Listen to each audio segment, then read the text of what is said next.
90,2 Serambi FM dan Syedar Alun. Terima kasih Anda masih bersama kami dalam program Tausiah Interaktif. Dan pastinya di malam hari ini untuk edisi malam Jumat 17 September 2020 kita masih ditemani bersama dengan Ustadz Hasan Basri SAGMH dengan tema ketenangan hati dalam menghadapi musibah.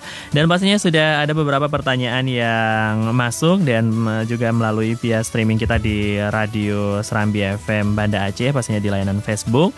Dan untuk Syedar Alun boleh beratensi secara langsung. Namun sebelum kita bacakan beberapa pertanyaan, ini Ustadz tadi sempat terpotong pembahasan kita tentang sabar nih Ustadz.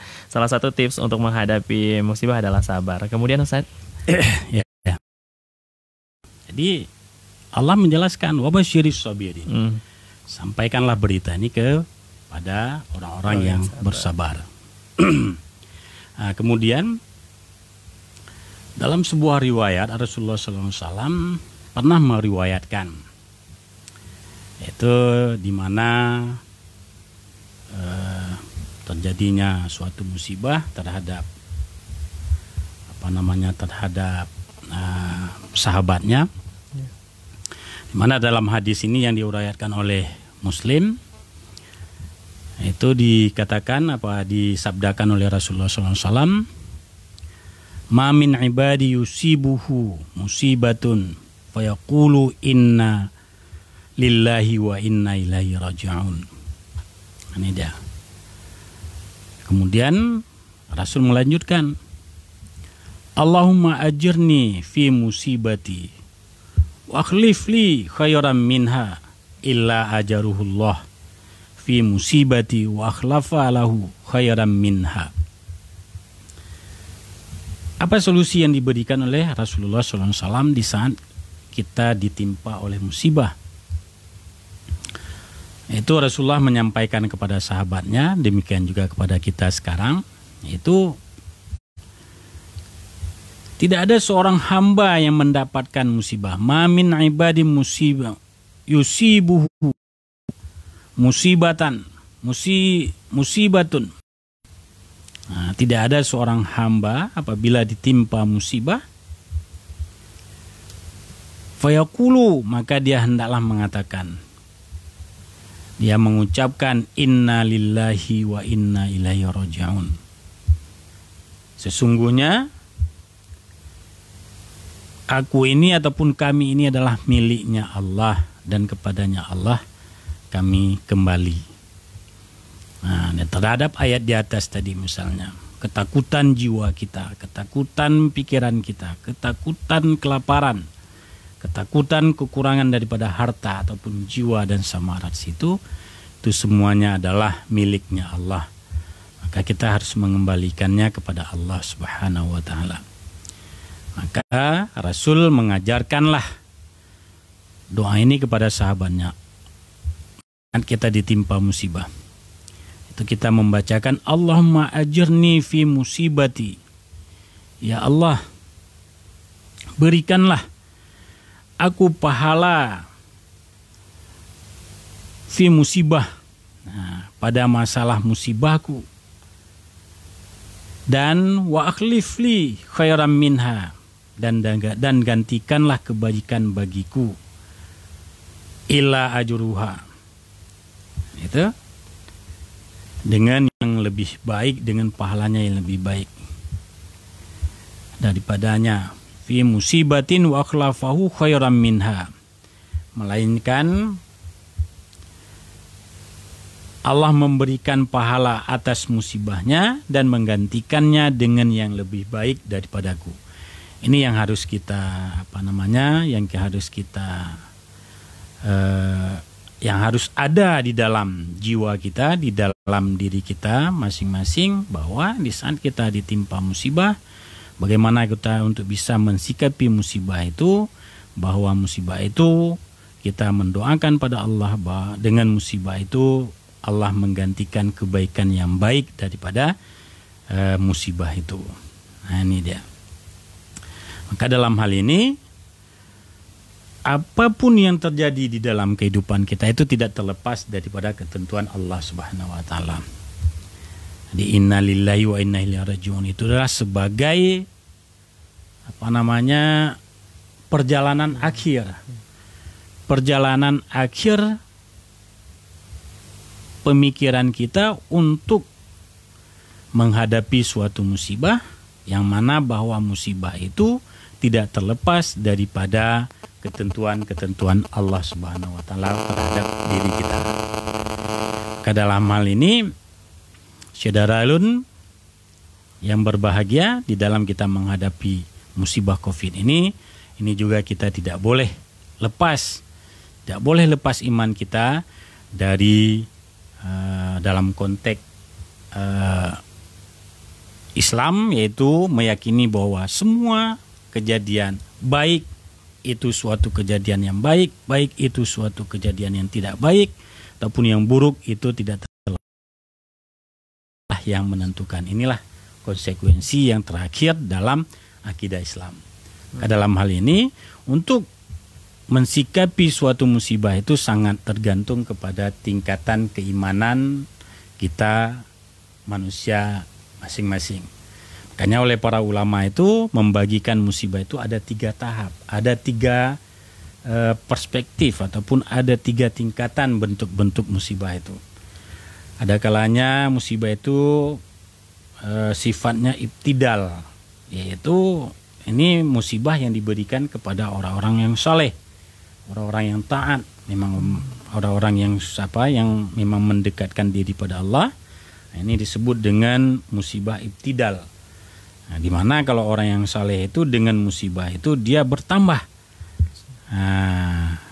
Dia bertambah untuk meningkatkan kesalehannya. Kemudian yang kedua ada bersifat fitnah, musibah bersifat fitnah. Nah, ini musibah bersifat fitnah ini mungkin bagi kita seperti saya. Nah, kenapa demikian? Dikarenakan kita kadang-kadang kita saleh, kadang-kadang kita tidak saleh. Nah, itu dia, dalam artian bahwa ada lalai-lalainya, masih banyak lalainya. Jadi diberilah suatu musibah misalnya. Dengan diberi suatu musibah ini bisa meningkatkan ataupun bisa mengingatkan kita sehingga saya sudah jauh daripada jalan yang telah ditentukan Allah, maka kita kembali. Ataupun yang ketiga, yang terakhir, yaitu ada kalanya musibah itu azab. Nah, ini kalau dikatakan musibah itu azab, ini hanya diberikan kepada hamba-hamba Allah yang ingkar ataupun yang zalim ataupun yang sering dan suka berbuat maksiat. Ini apabila datang musibah, ini adalah merupakan azab. Nah, tidak. Selain daripada itu tidak ada. Ini mungkin kebiasaan yang terjadi dalam kehidupan kita manusia. Nah, dengan demikian barangkali ada pertanyaan-pertanyaan yang bisa kita diskusikan. Ya, Mas, tadi menarik sekali bahasan kita di malam hari ini tentang pertama adalah kita harus bersabar dan terus kita kembalikan kepada Allah Subhanahu wa taala apapun itu. Dan untuk pertanyaan yang pertama nih Ustadz, ini kita sudah ada pertanyaan dari Pak Ara. Ini tentang ketika kita sudah mungkin bisa untuk menahan diri untuk tidak menghadapi, tenang hati ketika menghadapi musibah. Ini bagaimana caranya menenangkan hati orang lain ketika beliau ini menghadapi musibah, Ustadz? Ada tidak tips ataupun cara yang mudah bagi kita nih, orang-orang yang mungkin lebih merasa tenang ketika melihat abang kita yang terkena musibah atau kawan kita atau saudara kita? Bagaimana cara menenangkan hatinya, Ustadz? Ya, terima kasih nih. Memang kalau kita menenangkan hati orang susah sekali gitu. Kenapa? Dikarenakan perspektifnya yang berbeda itu. Maka dalam hal ini untuk memberi ketenangan itu sangat tergantung pada pada nilai, pada nilai keyakinannya tadi itu. Jadi nilai keyakinan bahwa musibah itu memang Allah takdirkan, itu sejauh mana sejauh mana dia bisa memahami nilai itu. Nah, kalau dia bisa memahami nilai itu mungkin mudah. Nah, makanya kalau kita katakan bahwa sebenarnya bagaimana untuk kita bisa menenangkan jiwa orang yang lagi kena musibah itu. Nah, ini kalau kita katakan sangat-sangat mudah, tapi di saat kita hadapi, ini misalnya saya yang menghadapi itu. Ini mungkin saya tidak bisa menerima seperti itu. Maka ini sangat tergantung pada tingkatan nilai akidah dia tadi, keyakinan dia tadi. Namun demikian, yang perlu kita ingatkan kepada setiap saudara-saudara kita yang kena musibah itu, yang pertama sekali bahwa kita harus mengembalikan bahwa semua itu adalah kehendaknya Allah. Nah, itu dia. Maka dalam hal ini ya kita sering-seringlah kita kita bertasbih, ya kan, itu kita kita melaksanakan apa yang diperintahkannya. Nah, itu dia. Kemudian juga kita berselawat kepada Nabi, itu saja. Nah, itu dia. Itu cara untuk menenangkan jiwa kita, itu kita harus kembali kepada yang sebenarnya. Mengapa? Dikarenakan dalam prinsip hidup kita itu, spiritual kita itu hanya dua. Allah, Rasulnya. Nah, itu dia. Kalau memang kita masih meyakini bahwa Allah sebagai Tuhan dan Rasulnya Nabi Muhammad itu sebagai Nabi, insya Allah itu akan hilang. Nah, itu dia. Tapi itulah, di saat kita sampaikan itu bagaimana? Dia harus pelan-pelan, harus diresapi. Nah, di saat kita sampaikan, misalnya bertasbih misalnya, subhanallah, pelan-pelan. Insya Allah kalau memang dia mau mengikuti, hilang. Nah, itu dia. Insya Allah. Tapi kalau misalnya dia masih dipengaruhi oleh emosi dia, itu tidak bisa. Kenapa? Dikarenakan Sayyidina Ali pernah mengatakan, janganlah kamu mengatakan sesuatu yang baik terhadap orang yang tidak menyukai kamu. Nah, itu dia. Misalnya kita katakan sesuatu yang baik, kita papahkan dia untuk kebaikan. Tapi dikarenakan dia tidak ada curiganya sama kita, ada tidak baik dia sama kita, hatinya tidak baik, nah itu jangan sampaikan. Kenapa? Dikarenakan dia akan membalas tidak baik. Nah, ini demikian juga. Nah, makanya pertanyaan dari Bapak Pak Ara tadi itu, saya kira Pak Ara cukup menjelaskan bahwa coba pelan-pelan. Misalnya subhanallah, subhanallah, seperti kita di saat kita melepaskan orang yang sakratul maut itu. Pelan-pelan. Nah, itu diresapi. Dengan diresapi itu insya Allah dia akan mendapati ketenangan jiwanya itu. Kalau yang lain misalnya boleh dengan cara bersedekah. Dengan sedekah itu mungkin bisa menolak bala. Nah, itu. Tapi ini kan sudah terjadi. Betul. Nah, sudah terjadi. Ya paling kurang itu dia. Ataupun kalau memang nggak seperti itu, ya dengarkan orang membaca Quran. Ma huwa syifa. Jadi dia yang bisa mengobati hati kita adalah Al-Quran. Nah, makanya banyak sekali orang sebenarnya itu kalau lagi dalam bermasalah, di saat dia melakukan dia membaca Al-Quran, insya Allah itu akan hilang. Nah, itu. Jadi coba dia coba ini memang susah nih ya kan? Tapi saya yakin seperti itu. Nanti kalau saya bilang saya seperti itu, soalnya hebat kali saya itu baik kali saya itu dia. Benar. Tapi yang jelasnya seperti itu. Nah, di saat kita ada bermasalah, kita stres, kita dirundung duka dan lain sebagainya, itu musibah yang tidak bisa kita terima, maka kembalilah untuk membaca Al-Quran. Tidak bicara Al-Quran, coba teramkan camkan subhanallah, subhanallah, walhamdulillah, itu saja. Hilang, insya Allah hilang. Saya yakin. Nah, ini Pak Ara, saya pikir seperti itu. Kalau yang lain, saya nggak tahu juga mau jawab bagaimana tuh Pak Ara itu. Insya Allah tuh. Intinya tergantung pada orangnya, Ustaz ya. Nanti kalau orangnya sudah benar-benar mulia atau imannya sudah kuat, jangankan misalnya ketika ada musibah malah dia yang akan Oke. Baik, juga ada pertanyaan dari Bunda Cu nih Ustaz tentang ketika didapatkan musibah, bukan beliau mungkin Ustaz ya, tapi mungkin ada orang yang meraung-raung Ustaz ataupun nangisnya itu over seperti itu. Ini kira-kira ada hukumnya tidak dalam Islam dan ada tidak larangan tentang apa yang tidak boleh kita lakukan saat terkena musibah Ustaz? Ini pernah satu kejadian kira-kira pada masa Rasulullah SAW itu, di mana seorang istri meninggal suaminya, sehingga dia merintih, menangis. Istilahnya kalau itu merasa bahwa jiwanya hilang, sehingga tempat berdirinya untuk dia hidup itu tidak ada lagi, sehingga timbul dalam dirinya itu untuk menangis, untuk meraung-raung, mau kemana saya dan lain sebagainya. Itu memang udah secara fitrah manusia itu memang seperti itu. Kita semua manusia seperti itu. Nah itu dia. Saya mungkin juga seperti itu. Misalnya ya meninggal anak, misalnya meninggal orang yang kita sayangi, apa namanya, misalnya rumah baru kita buat dah terbakar. Nah, ini kan sangat dilematif dalam hidup kita. Saya pikir kalau meraung-raung itu manusia. Namun kalau kita kaitkan dalam ajaran agama itu tidak boleh. Maka kita kembali lagi innalillahi wa inna ilaihi rajiun tadi.